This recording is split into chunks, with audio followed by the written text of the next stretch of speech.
Samuel Leeds runs one of the biggest property training companies in the UK. He boasts a large social media following with 171,000 followers on Instagram, and recently he went viral after filming himself chainsawing a front door on one of his properties. Joining me now is the man himself to debate his video and landlordism in general. Samuel, thank you for appearing on Turn Left. It's great to be here. I think the debate is healthy, and hopefully we'll have a fun discussion. Yeah, we'll see. But let's get into it. So a couple of days ago, you went a bit viral because you filmed yourself chainsawing a front door because, and to quote you, a guest hadn't paid. Yeah. But your lawyers advised you not to do it, but you said it was fun and you did it anyway. So why did you do it? Well, it's interesting because, when I say my lawyers advised me not to do it, I guess there's two things going on. Firstly, there's the PR stunt side of it, which my lawyers advised me not to do. And then there's the actual evicting a guest in that way. So just for the record, it was, and I have been out on national TV, it was a stunt. I wasn't actually evicting a tenant or a guest. However, I did it for a few reasons. The first reason I did it was to show the fact that the media will just jump on stuff regardless of trying to actually get the facts. So I just said, oh, there's a guest that hasn't paid. There's a big difference between a guest and a tenant legally. And all the headlines were, landlord evicts tenant. Didn't ask me any questions. Didn't find out, well, hang on, maybe there's a brothel going on. Yeah, maybe I suppose that the implication is quite strong there. I mean, you are a famous landlord and you're tearing down a door and saying someone's not paying. So, I mean, I agree that the media is quite toxic sometimes. But I don't think it was unreasonable to think that. I mean, we were all thinking it, and I'm pretty sure that when you made that video, you knew that was the implication. So I don't know if you should get really annoyed if people come to that conclusion, because it was implied, right? But that's the point. Yeah. I wouldn't be annoyed if people came to the conclusion, no. But the media and reporting it and saying this happened without having the facts, it shows what the media are like. It shows that they'll just run with stories, sensational headlines. So what do you think particular was wrong with the reporting? Well, for a start, it wasn't. I never said that there was a tenant in the property. And in my post, I made it very clear that it was a property used for guests. It was actually a hotel C1 class. So the fact that they said tenant was not true. Had not come from me. And also just the fact that they made me out to be the bad guy. Demonized me to be a terrible landlord when actually, without knowing the facts, I mean, as I said, it could have been that it was being used for a brothel. It could have been used for illegal storage. Who knows what the facts were? And they didn't care or ask. They just thought, oh, this will be a sexy headline, So that was, and I think there's a lot of landlord bashing that goes on. I know we're going to get on to talk about this, but like landlords are greedy, horrible, and I don't think that's the case. I think that a lot of landlords are struggling themselves financially. A lot of landlords are good, compassionate people, but there's a lot of people that think just because you own a property and you're a landlord, you're a bad person. And I don't think that's true at all. Okay, well, we are going to come on to that, but to go back a second, I think again, like the implication here is that it was a publicity stunt. I mean, look, you said it on GB News that it was kind of fake. I kind of guessed that, but then that leads me to think, well, what was the point? Because you've cost yourself your own money by chainsawing your door down to make a point, and this is at the time when we have a housing crisis, we have a cost of living crisis, people are struggling to pay rent, and you've just added more anxiety to, and you think that landlords are persecuted. That is one of the most delusional things I've ever heard in my life. It's really unhinged, but again, we'll get onto that. But tenants are facing a tough time, and you're just adding anxiety to that. You're adding fuel to the fire. So I asked, what was the real broader point here? Apart from just, the media side, the media's bad, great, we kind of agree on that. But what was the broader point? Well, for a start, it's got us talking, hasn't it? Yeah. It's getting people thinking and talking about these issues, which I think is a good thing. So, what the intention behind it, I think, is it's exposed the media that they just jump to sensationalized stories and print without actually fact checking, and it's got people talking about these important issues. But I'm assuming, obviously, you're coming at it from the angle on the pro landlord side, obviously, and that'll be ridiculous to claim otherwise. You are a landlord. Well, yeah, but that doesn't necessarily mean that I'm. Of course, I'm a landlord, but at the same time, that doesn't mean that I'm going to be completely biased and I'm going to be fighting for landlords and at the expense of tenants. Not at all. I'm a landlord and I have a lot of properties, but I also am grappling with things, as everybody is, on a day by day, about the best way to be, the best way to behave, the best way to act. Yeah, I mean, I'm pro landlord, but I'm also pro human.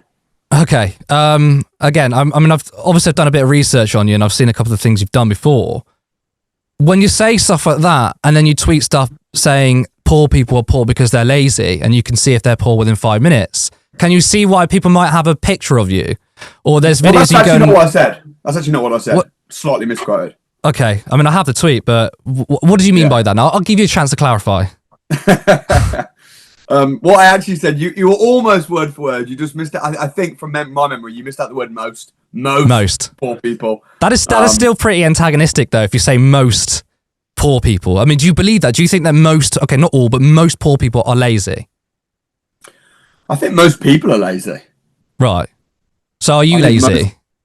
I'm lazy. I can be lazy. Right, I've been lazy when I've done jobs that I don't particularly enjoy. Sure. I've been very lazy about the job. Yeah.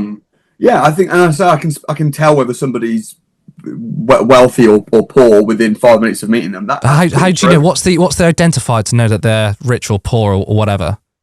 It's a great question. You can tell by the way that they think and act around money. So if somebody hates rich people and thinks that if you make a lot of money, it's unethical, it's bad, then the chances are they're probably not going to be rich themselves, because if they were, they'd be, you know, if they had come across a business opportunity, they're not going to take up on it and become rich, because they don't believe that rich people are good people, and everybody wants to be a good person.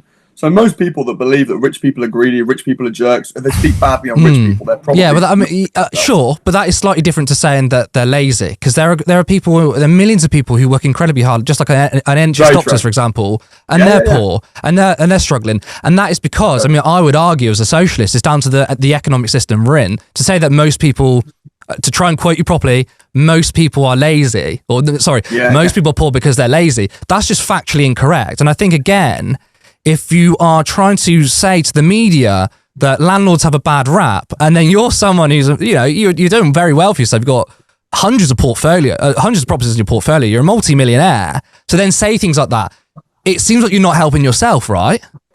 Yeah, I think you've got a good point in terms of definitely not all poor. I mean, I've been to some of the poorest parts of the world, and I also believe that some of the poorest people are the hardest workers. Sure, you know, I've met people that are extremely hardworking and they've not got anything. So yeah, I agree with you. It definitely isn't the case for all people, and that's why I said most. And we can debate whether even that's correct. It might not be most. I definitely think, and my audience that I'm speaking to, you know, people that are trying to be successful in this country, the opportunities that we've got to create wealth and to become successful are huge. And for people, my audience, and for people that are wanting to be successful and wanting to start businesses, but they don't, and then they complain about it, I think that generally the majority of the cases that it's because they're lazy. So you don't think there's any economic barriers to it? You don't think that the economic system is rigged against them? Because this is the thing, like, look, no one says, and I would say the majority of people in this country don't hate rich people. In fact, I think we have a bit of an obsession with rich people, that we seem to think that they're geniuses and there's something special about them. Like, you're a billionaire because you work really hard, but you're ignoring all of the other faculties within the economy that can stop people from being successful. And one of them, obviously, I think I've kind of got you to agree that, look, hard work doesn't just come... I agree with that. Right, exactly. You could be a hard worker and not get somewhere, and then it kind of pivots to, well, it's about being smarter. Most people don't think that people are successful or bad people or anything like that, but if you're from a poor background, statistically, you're more likely to end up being poor.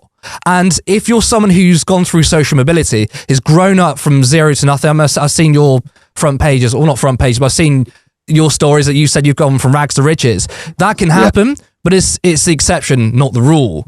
So it doesn't mean that you didn't work hard or other people didn't work hard to get to where they were, but majority of times that's not what happens. And I guess, again, seeing this sort of rhetoric angers a lot of people. So you might be thinking that, people are well, yeah, sure, but I think you might be thinking people are just jealous and that's why they're angry. But actually, they recognise there's a broken economic system at play here.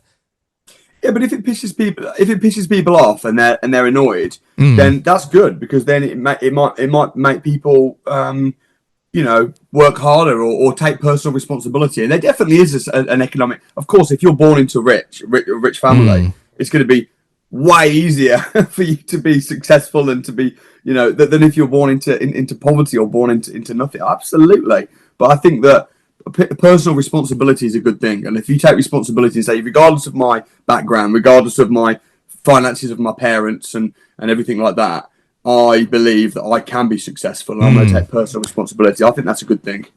Well, I would say that most people do take personal responsibility. And I think you said that there's a bit of a persecution from landlords in the media. I would say the opposite is true. There's so much propaganda against people who are in low paid work, or those on universal credit, or they're just lazy, they're just stealing off the state, when you got actually most people on universal credit are in work, for example. So I think you might say, sure, that's a factor, but I would say that is like 99% of it. That doesn't mean you shouldn't work hard. That doesn't mean you shouldn't take personal responsibility. But I think when people see someone who's very successful, especially through landlordism, we're going to get into the meat of this in a second, you get onto that, and then you're struggling, and then you got Samuel Leeds, the big influencer, making publicity stunts. I get why they're angry, but it's not a bad thing, though. It's not a bad thing, because a lot, I can name hundreds of people that have come from nothing, come from a poor background, that have seen my post like that, and it's made them think, damn, maybe he's right. Maybe I can make something of my life. Maybe I can be successful, and it's pushed people and a positive effect. I mean, I remember when my doctor, about a year ago, I was in Uganda, and I was 5 stone heavier than I am now, so I wasn't taking responsibility of my health. And I met a doctor in Uganda, and he ripped me for being fat, and he was really hard on me, and it actually had a positive effect on me. Now, for some people, that would be. I was going to say, really not everybody responds to the same, right, do they? So, exactly, and some people will respond to my tweets and be angry, and it might not be helpful, and then some people might be inspired, and everybody, but my intention is definitely to see people win and to help people. It's not to try and taunt people.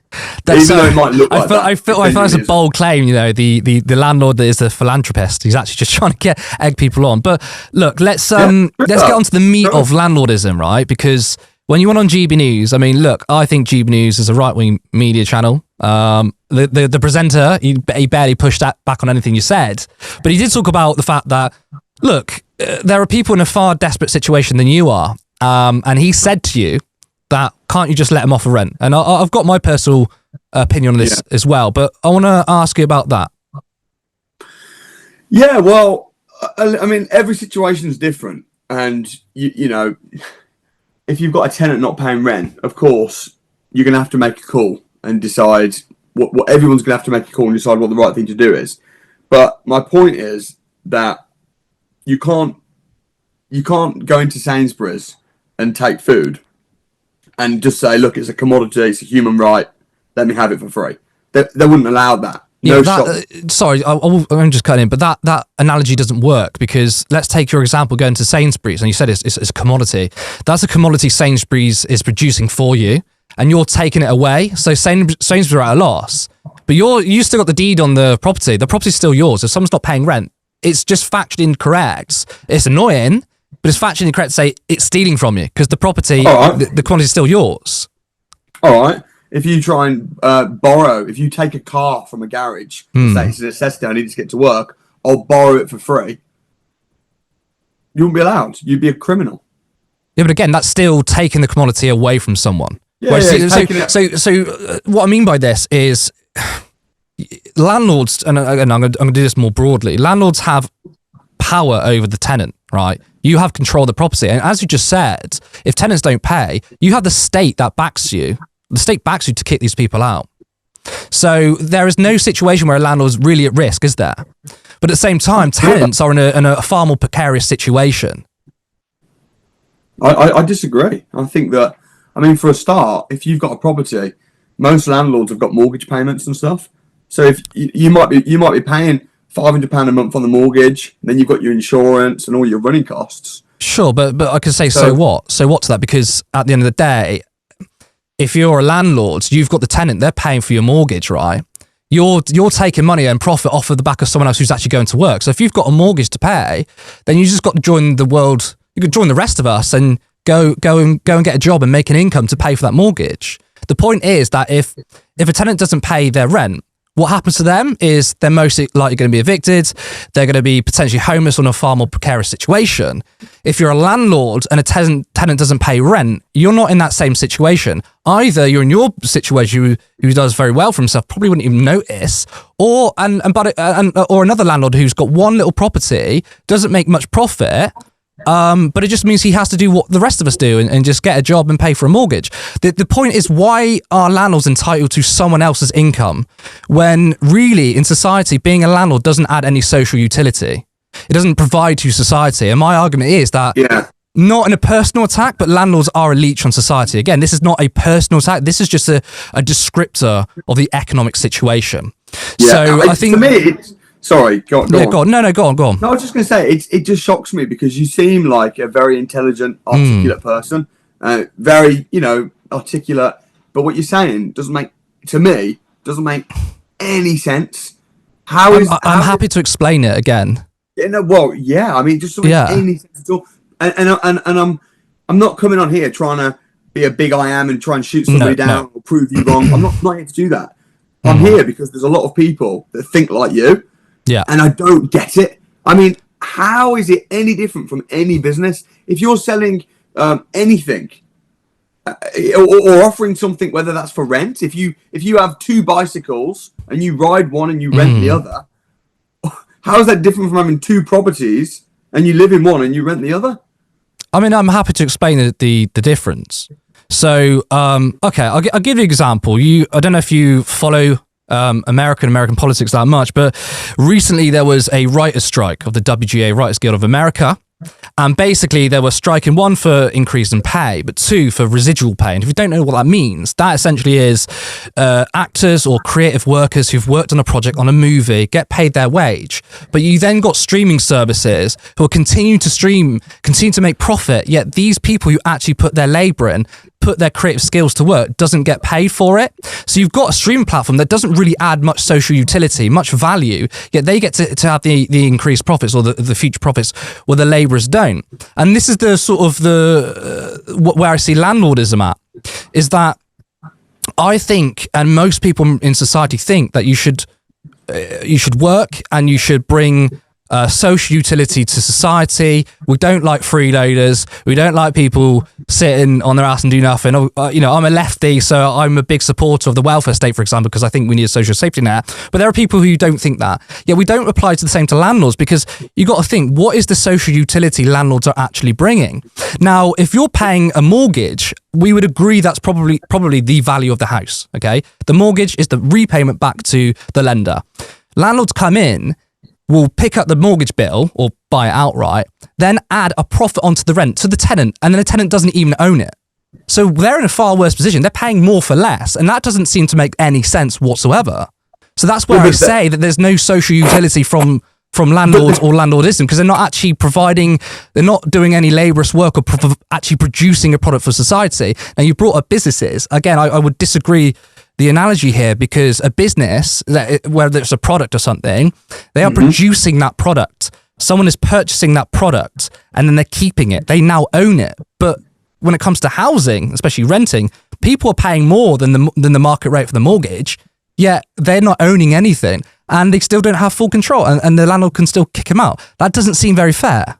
It seems totally fair. I mean, I've been a tenant, and I've also had properties and had tenants. I've been on both ends of the spectrum. And when you're a landlord, your product is your property. That's your product. That's your service. And your tenant is your customer. It's just a business. If you've got something that people want, and then you're charging the going rate for them to have it. I mean, I wouldn't say it's what they want, though. It's what they need. And this is the problem. The biggest fuck up of human society, I think, is the commodification of housing. We don't do this for anything else, and actually even food, we don't do it for food, because once again, as the analogy we brought up earlier, purchasing food, that is still something that I now own when I bought it. we stopped it with healthcare, right? In the US, you got to get health insurance, and I particularly think it's absolutely screwed up that you can get corporations profiting off people's illness. Now, thankfully, in this country, we built the NHS because we realized we need to decommodify healthcare. People need it. It's not a choice. And that's the same with housing. Fair enough if you're going to a restaurant and you're getting a service, you're going on Netflix and purchasing a service, or you're buying something. These aren't human rights, but people need to rent. And when you realize that majority of... we have that in the UK. We have council houses and we have benefits. You know, if someone's struggling, they've not got a job seekers allowance. If you need to live somewhere and you haven't got the money, the council will pay. Obviously, it's not going to be incredible, beautiful, big, fancy house, but we do have that in the UK. I mean, I would say we used to have it with council. I'm glad you brought up council housing, actually, because we used to believe that social housing was a good thing. And then Margaret Thatcher came along, brought in her neoliberal reforms, and essentially created a world of landlords. And now we've sold off a lot of our council houses. And as I brought before, we have a housing crisis. There is actually a shortage of housing. And then we have some landlords that are buying up the stock, inflating the prices. And then many people who don't want to rent are forced into it because they can't afford a house.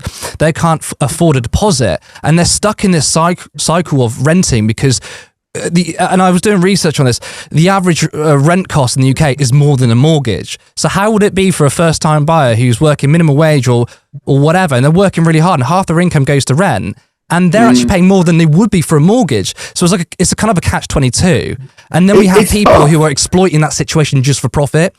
It seems incredibly doesn't seem very sustainable. I think that you say exploiting the situation for profit, and I get that it's tough. I mean, the average salary, and then you look at the average rent. It's not easy to just live, you know, just live a comfortable life. It's not. It's tough, and I get that fully. But I don't see really how what I'm doing, buying properties, renting them out, is exploiting the situation. I mean, for a start, nearly all of the properties that I buy, they're rundown houses. So if you're buying a rundown house, that's a property it can't be bought by a first-time buyer. It's not going to be bought by even a buy-to-let landlord. So I'm buying houses, doing them up, and then renting them out. Now, what I'm actually doing by doing that is I'm bringing more houses into the country. So it's helping the housing crisis. I've just built. We bought a factory where we've got planning permission. I'm in the process of building 48 new houses at the moment. I mean, that's huge.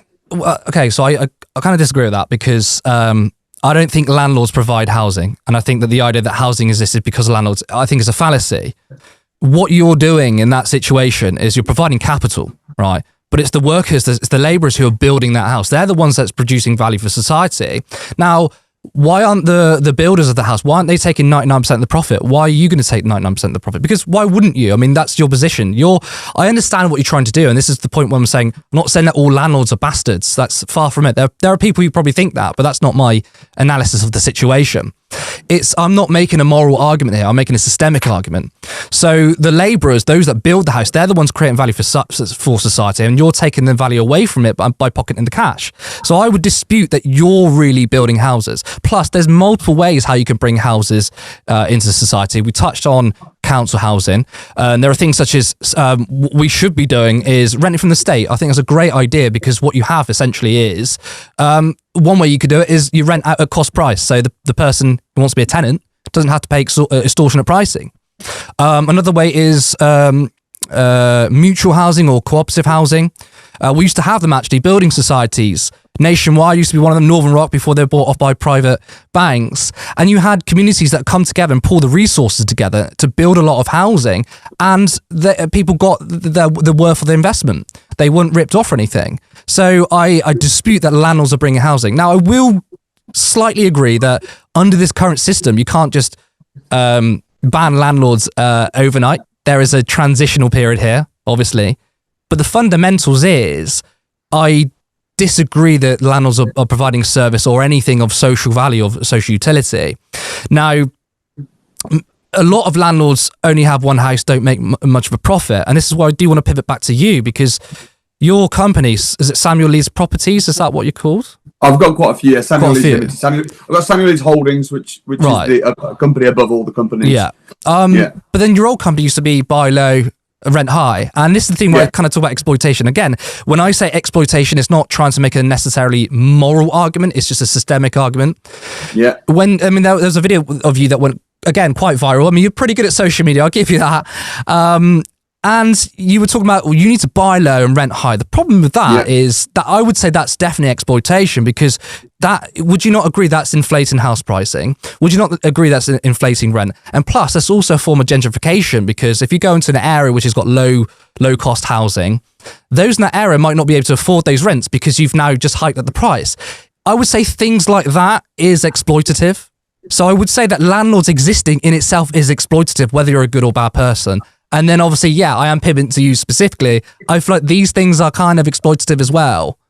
I mean, buy low, rent high. What that is it's when you buy a house and you buy it as cheap as you can, negotiate well, and then you rent it out, split it up, rent it out room by room, which again, ironically, is actually making more affordable. I mean, the reason that rents are so high is because there's a shortage of rental properties. That's why they're high. So when I buy a property and turn it into a HMO and turn one property into 4 or 5 units, then I'm actually bringing down the cost of rent because I'm bringing more supply into the marketplace. But then aren't you also shrinking the size of the house? So yeah, but again, that seems like you're just admitting that's been a bit exploitative, right? I mean, I don't know if you've seen this. There was this amazing picture on the internet. It was really good of somebody purchased a house or they're renting, and in the room it was half a window. I don't know if you've seen it. It was quite a famous picture, and there was a wall built inside it. Now this room used to be quite big, and it was clearly a landlord came in, turned this room into one room which is barely functional as a room, and then said, "Oh, it's got more bedrooms, therefore it's higher in value." Things like that, I don't see that adds value. That actually, I would say, even decreases value. Well, it's inhumane.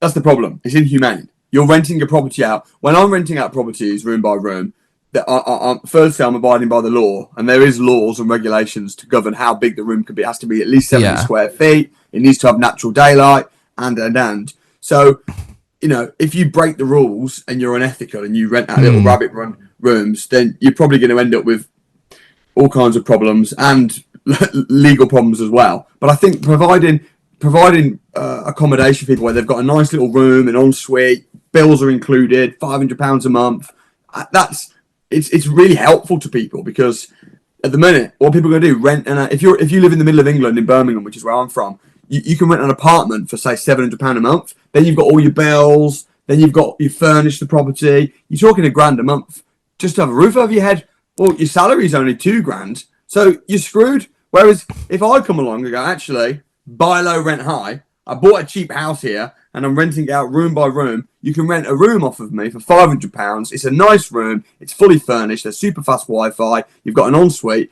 £500 a month, bills included. That's offering a service. The fact that I'm profiting from that. Well, first of all, they're paying for the service, right? Because and this is an unfortunate thing. I don't know about you, but there are some landlords who obviously charge they're paying for your mortgage, and then you're adding the markup to it, and then they don't even fulfill the services, right? That's one issue. That's not good. And you might, that's the thing. You might say that's not good, but that's the system that allows it to be. Because I want to touch on what you said before. You said, well, I'm following all the rules, all the legislation. I'm staying within the confines of the legal system. That to me isn't necessarily a case to say, well, I'm doing fine then, because I think the legal system that supports tenants is weak. We struggled to get, our MPs struggled to pass through legislation to make sure that homes were fit for human habitation. And it just so happens that 90 MPs are landlords. You recently actually posted yourself quite a while ago that the government has now made it easier for you to turn a house into small different flats, as we just discussed, and you're making more of a profit of it. That doesn't seem like, it's technically legal, but it doesn't seem like it's right. But again, you should be rejoicing that new law that's coming in, permitted development. But then why would I rejoice, though, that when someone comes in, looks at the value of a house and says, right, I'm now going to charge double or triple, at the same time when you agree that the people are struggling to find places to rent, when we have a situation where people are bidding on renting, people paying all up front. It doesn't seem very fair. Why is the growth of landlords?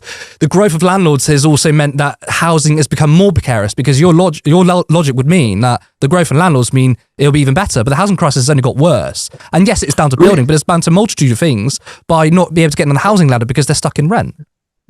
The reason that I say you should be rejoicing is because, again, turning one house into two means that you're providing more accommodation, and it means you've got more of a supply of houses. More of a supply of houses means that houses become more affordable. And going back to my development, one of my developments that I'm doing at the moment, where I'm turning a rundown derelict factory into 48 properties. Again, that is massively contributing to homelessness. It's massively contributing to affordable housing. Well, homelessness is on the rise, though. So how can we square that circle? And I'm genuinely interested. Like, please explain. Homelessness is on the rise. Yeah, we've got more people like me, and then homelessness will be solved. Right. So people are homeless because they're not hard working or not smart as you. That's why. Is that what you're saying? That people are homeless. No, not at all. No. I mean, that might be one reason why some people are homeless. People are homeless for many reasons. One reason is because lack of education. One reason is because lack of compassion, and people don't realise that they exist. One reason is because of lack of affordable properties. There's many reasons why homeless people addictions, drug addictions. Yeah, I'm doing more for homeless people than just about anybody that I know. I'm going out and not only financing charities, working in drug rehab centres, providing affordable accommodation, educating people to be able to be smart with their money. Yeah, and by the way, that's good. And I would encourage anyone. I mean, first of all, when homelessness exists, when charities exist, that to me is a symptom of an ill society. We shouldn't have that. And good, being a philanthropist is great. If you go and do these things, I think encourage anyone to go do these things. But I would still say that that doesn't, even though it's good, that still doesn't counteract the system that we're living in. Employing people as well. You asked about you said about the builders. Why are they not getting paid all the profit? Well, the reason they're not getting paid all the profit is because they're not putting in any risk. I'm putting in all the risk. If the development goes problematic, it will be me that will have to foot the bill. Well, then the risk thing though, there's a shared risk. There's a risk for tenants. I mean, it's insecure housing. There's a risk for workers. I mean, the idea there's zero risk is not true. But again, with the situation, there's no risk. There's no risk. There's no risk. Case scenario. Well, no, not for the builders. For the labourers and the builders that are actually putting the bricks down and mixing the cement, me saying to them, "Hey, I'll pay you. I'll pay you £200 a day to come out and mix cement." I mean, geez, what's the risk for them? But after a week, I'll just stop paying them, and then they'll just go, "All right, next," and go to the next job. There's no risk. Whereas for me, I bought this building for £1 million of my own hard-earned money, got planning permission, had to work with the councils, paid £410,000 to the community of Wolverhampton. Sure, but that's providing capital. But again, I don't see how that's risk and labour's work. Capital. But also in terms of it's not capital. It's more than that. It's also coming up with all of the drawings, taking on all of the risk, and paying people and providing employment for people, which also helps homelessness. To come and putting together a team of expert planning consultants, expert architects, builders, quantity surveyors, giving all these people jobs to turn this rundown derelict factory into 48 properties. And but the risk here, I want to nail you on this point about risk, because please do. If you have a bad investment or something goes wrong, the worst situation is you'll end up like me or like other people who have to pay their mortgage. That's one thing. But there's also, like I said, everyone in this situation is in a risk. Like I said, the tenants, I mean, we didn't really talk about tenants, but they have a risk too. You have to rely on them going to work to pay for your profits. That's a risk on their behalf. What if they don't get paid?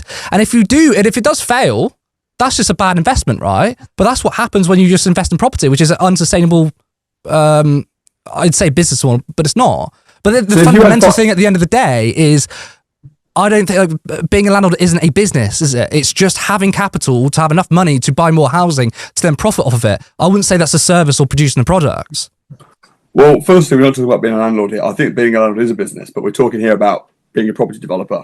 Yeah, and that's two separate things, I would say, though. Like being a pure landlord and property manager. They do kind of coexist together, because once you've built something, you might then rent it out, or you might sell it, or if you sell it, you might sell it to a landlord who then rents it out.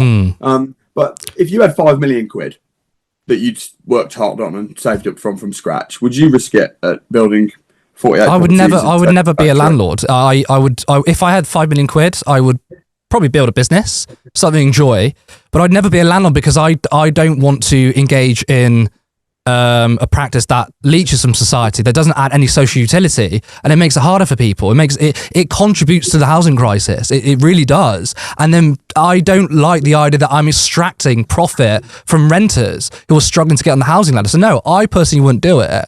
I think that's a bad business practice. I don't think it's particularly moral. But I want to make a distinction between landlords and property managers, because I've got no qualms with property managers. They're doing actual work. They're providing a value to society. So I've got no issues with that. That's fine. But I think it's just purely being a landlord, which is not really doing any work at all. But if everyone stopped being a landlord, if all the landlords just said, you know what, from now on, we've listened to... Good. Yes, sell up your housing, make them cheaper. So, no. We're going to just board up our houses and we're not going to rent them out. And we're just not going to be landlords. What would happen is we'd have absolute devastation across the country. Yeah, but if you're not going to sell them, sell them off. You're not going to sit on an asset you don't need, right? Which is fair. That is actually happening though, because when you've got like the Russian oligarchs coming over here, buying up investment properties, not even to rent out, but to wait and then sell it off. So that's actually happening under this system as well. But if everyone did that though, or even if everyone said sell it off, even if everyone said we're just going to sell all our properties, people can't afford to buy the properties. People want to rent. They want to be tenants. I disagree. They do not want to rent. There are some people who do, but there are millions of people who desperately want to buy a house, but they can't afford it. And having a middleman inside, having a landlord in the middle of it, is pushing up prices. So I'd say if there's less landlords and there's a huge influx of housing on the market, the prices will come down. That would mean it'll be easier to get a house. I've also said that we should have state renting, so we shouldn't have a middleman. So I don't see how landlords provide that value. But again, I do agree, if it was just an overnight thing, there would be trouble. This would have to be a transitional process. Trouble. Every time I get paid, how I see it is, it's a certificate of thanks. So when someone gives me money, whether that be a tenant, whether that be a developer because I've sold off some flats that I've built, whether that be a student that's paid for some education, whether that be whoever pays me money, the way I see it is they're saying thank you. Let's exchange. I want your product. I want your service. So the richer I get, the more fulfilled I am. And of course, I then have a sense of responsibility to be a good person with that money, to help people, to make the world a better place. So that's my philosophy. That's the way I see it. I don't know how you see money, or I know you don't like landlords. I don't know what the alternative is. You say about the state, everywhere that I've looked at from my research, that the government have owned all the properties and have been the ultimate landlords. It's always ended terribly, because capitalism makes people want to have a competitive advantage, good product to be able to sell. You get better services and better products when it's a free market. So that's my stance. Okay, there's a few things that I'll touch upon. The first one is, your view is that, okay, it's a product I'm giving, it's a thanks. That is the way you feel. Fine, that's your personal opinion on it. But I'm trying to come at it from a systemic thing, right? I'm not trying to, like you say, I hate landlords. I don't hate landlords. I don't particularly like landlords who view people as lower than them. I'm not saying that's you, although some of your tweets have been a bit dodge. But there are some people out there who are just genuinely horrible, and there are some landlords out there who are nice. I know people, I have friends who are landlords. So this is not about like a morality argument. The argument is, and to just kind of briefly round it up, is that I feel like that when it comes to private landlordism, it actually makes the system unsustainable. Housing is a huge problem, and if you say, well, if I make loads of money off a property, that makes me sleep at night because that means I can use that money to reinvest in housing. That is the argument that many people have made, and I guess it makes logical sense, but I think there's a lot of things that are missing out of that. One is, if you again your buy low, rent high, for example, that will inflate rent prices, because there are other people who think, you know what, I can do the same, I can increase my rent. And that's just a race to the bottom for other landlords too. You may not be thinking, you might be thinking you're doing a good service. There'll be other people out there who are like, yes, I can exploit that. So I think that's one issue. In terms of capitalism, this is where I take issue about capitalism from a landlord, because being a landlord is very anti-capitalist, and not in the good sense. I'm a socialist, so I am anti-capitalist, but landlordism isn't capitalism. In fact, I'm sure you're aware of Adam Smith, the economist who wrote loads of books, including The Wealth of Nations. He was a big proponent of capitalism. He hated landlords. And also Karl Marx, again, he's on the other political side of the spectrum. They both had the same analysis of landlords, and that was Adam Smith envisioned a low profit, high competition system, but landlords don't create that. Essentially, landlords create a monopolization, and the richer you become, the more successful you are, the more monopolization happens. And also under capitalism, the point of exchange is to a business produces a product, produces a social utility, and a customer buys it. And that seems quite fair. And early liberal economists' theory on capitalism makes it sound pretty great, even as a leftist. I mean, if capitalism was what it was promised to be, I'd probably be a capitalist. But that's not what's happening. And landlords aren't producing a social utility that is being exchanged. Rather, value is being extracted out of thin air through customers paying more for getting less value. That's the two biggest things I wanted to say on that, but it's not a capitalist thing. I mean, we used to live under feudalism. We used to have peasants and the merchant class and landlords, and that's what we had before. And before then, it was the inherited land. Now it's, you might say you work hard for it, but again, I think the economy, when you look at the facts and how the economy is set up, majority of people don't go through social mobility. So it's just another way of breeding an elite. Which is landlords. It's a class that shouldn't really exist, and I don't think it's helpful for capitalism, because capitalism would be better if there was competition. I don't see how buying up housing stock, renting it for a profit, sometimes extortionate rents, which again you might claim that's not the case, but other people do. That doesn't seem that doesn't seem like a healthy competition under a capitalist system. So do you think that all landlords are scum? No, I've said multiple times that I don't try to make the moral argument that all landlords are bad. That's not the case. I think there are some, as I said, I've got friends who are landlords. There are some people who are pretty decent, and there are bad landlords, but it's the system. Why do you think that I am scum based on my business practices? I don't think you're scum based on your being a landlord. And I think that the things you've done on social media are they're not great. And I think the publicity stunt, you said it was a publicity stunt, right? That is not helpful during the cost of living crisis, during what's happening, what's going on. And also, but I will say though that just as you say that, look, I provide content and stuff. I put a thumbnail that said "scum landlord," but I'm not going to completely judge you. So I'm not looking at you thinking you're an absolute scum.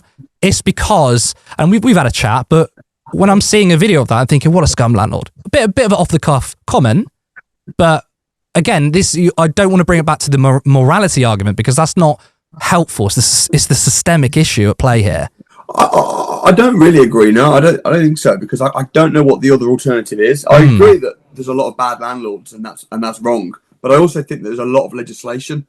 There's an awful lot of legislation to stop landlords kicking out tenants without giving a lot of notice, because it is a human right to have a home. There's a lot of legislation on that. There's also a lot of legislation, and maybe in some areas it needs to be improved, but there is a lot of legislation around living standards and minimum size and things like that. But I just don't know what the alternative is. I think that the idea of I have provided some alternatives. Well, the thing is, the council are the worst landlords. They are terrible. I mean, the worst properties that people live in are council properties. The horror stories that I hear from my tenants that say, look at this, and they show you pictures of the council. So the fact that you're saying we shouldn't have landlords, we should just let the council be the ultimate landlord. That's not the argument. That's not the argument.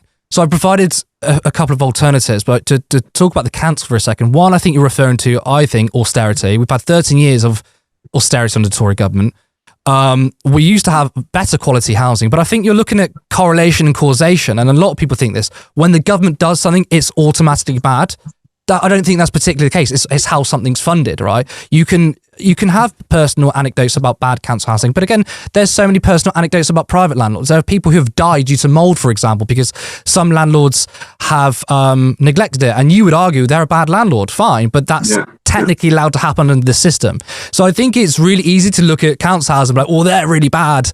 That's why we need private landlords. You can do that. What do you think? You say that you don't think that there's really a place for landlords? They're not adding No, value? not at all. No, So- well, private landlordism. I mean, I'm not Okay. saying that everyone has to own their own home, because I would like to get to a society where buying and renting is purely down to choice. And I dispute the fact that you think people choose to rent. I don't think that's the case, but I would like to get to a point where that is the case, because people there are legitimate reasons to rent. Maybe they're not So help me out going to then. commit. Help me out then. Yeah. Educate me. What would be a better system? As if I am a child. Explain to me. Well, okay. So I've already identified before, probably two different ways. One is I do think that you can rent off the state, but it obviously depends on what kind of government you have. I mean, if you have a Tory austerity-ridden government, that is potentially a problem, right? So renting off the state. But you can have renting off the state. Another one, which I said before, which is what we go back to, which is building societies. Well, we actually have building societies where local communities would get capital, either partly through funding from a building society and partly from local communities. That's another way of doing it. And a third option, which is pretty good, I think, is housing cooperatives, where literally local communities chip in together without any sort of big overarching company or whatever, or state, or there's regulations, of course, and local communities do that. And then that is housing, which is more efficient, I'd say, because it's targeted in places where people need it, and it's also taken out the profit motive, and it's taken out the exploitation inherent in the system that is landlordism. Sure. So of those three much superior methods than the current one that we have, which is to have a free market and have private landlords, which you think is bad, of those three methods, well, I don't think it's a free market, though. I do dispute that. Okay. I think it's a rigged market. Okay. We've got 195 countries right now in the world. Which country is doing what you think will be a better solution, and is it successful? Because I'll go and I'll check it out. Yeah, well, so I would say, I mean, no one's doing it on a mass state scale, but some of the Nordic countries have got some good ideas. Name one country where this works across the board. I'll give you Denmark, Norway, and Sweden. Right. Again, visit them. Beautiful countries. They don't have they're not quite as radical, but they're making the right step, I think, which is having a bit more state provision in it. Denmark again, like I said, I'm not. Even though I don't think landlords should exist, my policy isn't just to ban them outright overnight, because that wouldn't work. The better thing to do would be to have a transition. Hold on. Hold on a second. Let me finish. A transition period where ultimately being a landlord is no longer worth it, and you slowly slowly wean them off it. But you're asking me what country? I'm telling you the policies. There isn't one country that has implemented the socialist utopia I want. That doesn't exist. I'm just talking about specific policies which are good and can be helpful. And one of the policies I'm talking about is what we used to do, which is building societies. That's something that used to work. Sure. So again, I feel like your dichotomy is either landlords or no landlords. And without landlords, you have no housing. I agree that if we were to get rid of landlords overnight, there is going to be a huge supply issue, but that doesn't mean the system is working and the system is efficient. I don't think it is. I think we can move to something better, which is a slow transition to much more democratic and much more localized policy. But listen, this is the thing. You seem like a nice person. You seem like an intelligent person. Does it not strike you that there's not one country in the world where what you're saying works? But again, though, I feel that's like the no true Scotsman's fallacy, because you could be like, well, tell me where capitalism works. Oh, it works in this country, but there's actually a lot of issues with capitalism, right? Guess what? China is a capitalist country. What's wrong with China? I don't want to live in China due to their authoritarian states. So it's obviously implemented wrong. So I think I think it's like a debate-ending thing to say, like, well, what country works? And I don't think that's an intelligent question to ask. Hashing out policy is more important, but to get like a gotcha answer, where has it worked, where doesn't it work? Sure, but I'm saying it doesn't work here. I mean, you're very, very wealthy from what you got, so from your point of view, it works just as well. But I don't think you can say that the housing system we have, and you'd even agree there's a lot of flaws to our system, that it works here. So I think if you're going to ask me which country works and which country doesn't, it's a bit more nuanced than that. Because obviously I would rather live in the UK than somewhere like China, even though they're a state capitalist society, but there's still things that need to be improved in this country too. Sure. I mean, there's no perfect system, and every system that and there's no wherever you've got people involved and humans involved, there's always going to be problems and complications. But yeah, I just can't. It does what you're saying about abolishing landlords. To me, it doesn't make any sense. But I respect. Well, the fact not abolishing, but you know, one day, right, one day, yeah, abolishing, yeah. abolishing.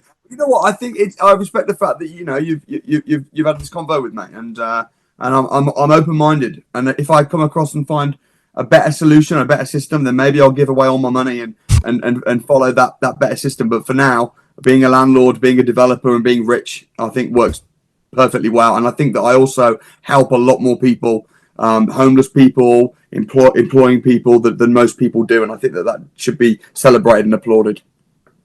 Samuel, I just want to say thank you so much for coming on. You reached out to me. And well, you did a video about me. I did do a video about you, but you did comment and you reached out to me to debate.